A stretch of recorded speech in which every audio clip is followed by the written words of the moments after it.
اللہ پر بھروسہ کرو، کیونکہ اس کے سپرد جو کام کیا جائے وہ اس کے لیے کافی ہے۔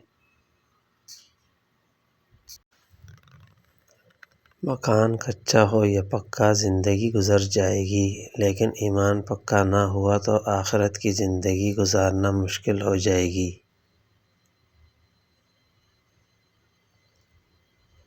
جب تم کسی شخص کو اس کی دولت کی وجہ سے عزت دینے لگو تو سمجھ لینا تم نے اپنا ایمان کھو دیا۔ حالات اگر برے ہوں تو یقین رکھنا چاہیے، کیونکہ خدا جب کچھ لیتا ہے تو اس سے بڑھ کر نوازتا بھی ہے۔ مشکل وقت میں ہمیشہ دعا مانگا کرو، کیونکہ جہاں انسان کا حوصلہ ختم ہوتا ہے وہاں سے اللہ کی رحمت شروع ہوتی ہے۔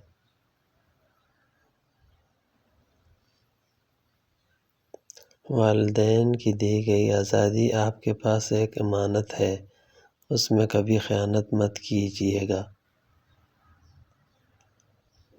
رسول اللہ صلی اللہ علیہ وسلم نے فرمایا، جو مسلمان مجھ پر درود بھیجتا ہے اس کے لیے فرشتے استغفار کرتے ہیں۔ جو شخص تمہارے خون میں سے نہ ہو مگر پھر بھی تم کو عزت دے اور پیار دے تو بے شک وہ تمہارے لیے بہترین رشتہ ہے۔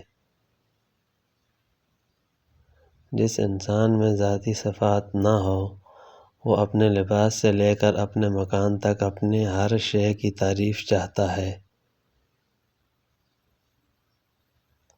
زلزلے سے جس طرح بھاگ کر لوگ اپنے گھروں اور دفتروں سے نکلتے ہیں، اس طرح اگر اذان کی آواز سن کر نکلیں تو زلزلے ہی نہ آئیں۔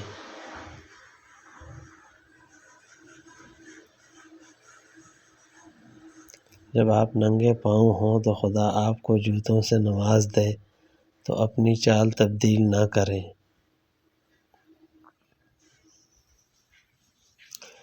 جن گھروں میں عورتیں خاموش اور مرد فیصلے کرتے ہیں ان گھروں میں برکتیں راج کرتی ہیں۔